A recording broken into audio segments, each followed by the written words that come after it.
বাংলাদেশের রাজনীতিতে ক্ষমতা আর বিতর্ক যেন একই মুদ্রার দুই পিঠ।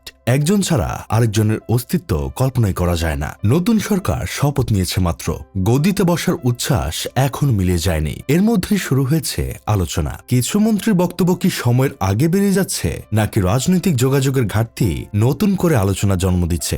2 সপ্তাহ পার হয়নি, কিন্তু শব্দগুলো ইতিমধ্যেই খবর। সড়ক পরিবহন ও সেতুমন্ত্রী শেখ রবিউল আলম বলেছেন, সড়ক পরিবহনে চাঁদা যেটা বলা হয় সেভাবে আমি এই চাঁদা দেখছি না। সেটা হচ্ছে বাস মালিক সমিতি আছে, শ্রমিক সমিতি আছে, ফেডারেশন আছে, তারা তাদের কল্যাণে, এটা একটা অলিখিত বিধির মতো। কোনো কোনো সময় তাদের কল্যাণেই তারা এটা ব্যয় করে, সম্মতিতে কালেক্ট করা হয়। চাঁদা আমি ওইটাকে বলতে চাই যেখানে কেউ দিতে চায় না বা জোর করে নেওয়া হয়, সেটাই চাঁদা। সামাজিক মাধ্যমে তর্ক শুরু হয়। কেউ বলেন ব্যাখ্যা প্রয়োজন, কেউ বলছেন মন্ত্রী চাঁদাবাজির বৈধতা দিচ্ছেন। এরপর আসে স্বাস্থ্যমন্ত্রীর মন্তব্য। তিনি বললেন, আমরা এমন থিওরি করব যাতে জনগণ ডাক্তারের কাছে ঘুরবে না, ডাক্তার জনগণের কাছে ঘুরবে। শব্দগুলো আশাব্যঞ্জক।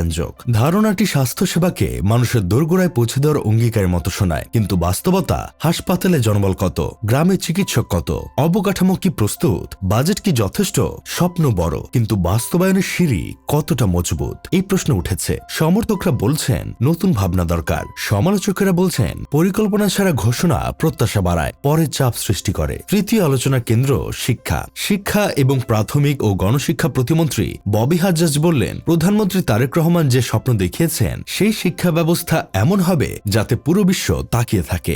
বাংলাদেশের সন্তানরা বিদেশে যেতে আগ্রহী হবে না, বরং বাইরের মানুষ সন্তানদের এখানে পাঠাতে চাইবে। এটাই আমাদের লক্ষ্য। স্বপ্ন বড়, লক্ষ্য উচ্চ, কিন্তু শিক্ষার মান, পাঠ্যক্রম, শিক্ষকের প্রশিক্ষণ, ডিজিটাল অবকাঠামো, গ্রাম ও শহরের ব্যবধান, এই প্রশ্নগুলো বাস্তব। শিক্ষা ব্যবস্থাকে বিশ্বমানে নেওয়া একটি দীর্ঘমেয়াদী প্রক্রিয়া, শুধু ঘোষণা নয়, ধারাবাহিক পরিকল্পনা ও বাস্তবায়নই সেখানে চাবিকাঠি। এরপর আসেন ক্রীড়া প্রতিমন্ত্রী আমিনুল হক। প্রথম সংবাদ সম্মেলনে তিনি ঘোষণা দেন, ক্রিকেট বোর্ডের সাংবাদিকদের প্রবেশে নিষেধাজ্ঞা তুলে দেওয়া হবে। সবার সামনে তিনি বলেন, সিওকে ফোন লাগান। ফোনে সংযোগ পেয়ে বলেন, আগামীকাল থেকে সাংবাদিকদের প্রবেশে কোনো বাধা থাকবে না, সবাই কাজ করবে, তথ্য পাবে, নিরাপত্তার অজুহাতে বন্ধ থাকবে না। সিদ্ধান্তটি ইতিবাচক, গণমাধ্যম স্বাগত জানিয়েছে, কারণ তথ্যের প্রবাহ বন্ধ হলে স্বচ্ছতাও প্রশ্নবিদ্ধ হয়। কিন্তু প্রকাশভঙ্গি নিয়ে আলোচনা হয়েছে। প্রাতিষ্ঠানিক সিদ্ধান্তকে আরো আনুষ্ঠানিকভাবে নেওয়া যেত, ভাষা কি আরো পরিপক্ক হতে পারত। রাজনীতিতে শুধু সিদ্ধান্ত নয়, উপস্থাপনাও গুরুত্বপূর্ণ।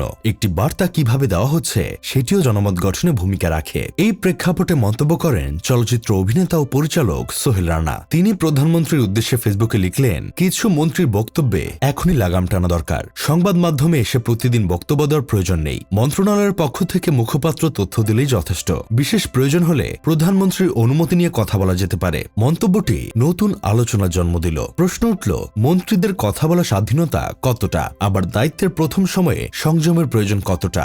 বাংলাদেশের রাজনৈতিক ইতিহাসে শব্দ অনেক সময় সিদ্ধান্তের চেয়েও বেশি আলোড়ন তোলে। সামাজিক মাধ্যমের যুগে একটি বাক্য মুহূর্তেই ছড়িয়ে পড়ে, বিশ্লেষিত হয়, সমর্থন পায় বা বিতর্ক তৈরি করে। নতুন সরকার শপথ নিয়েছে মাত্র, গদিতে বসার উত্তাপ এখনো পুরোপুরি মিলে যায়নি, কিন্তু রাজনৈতিক যোগাযোগের পরীক্ষাও শুরু হয়ে গেছে।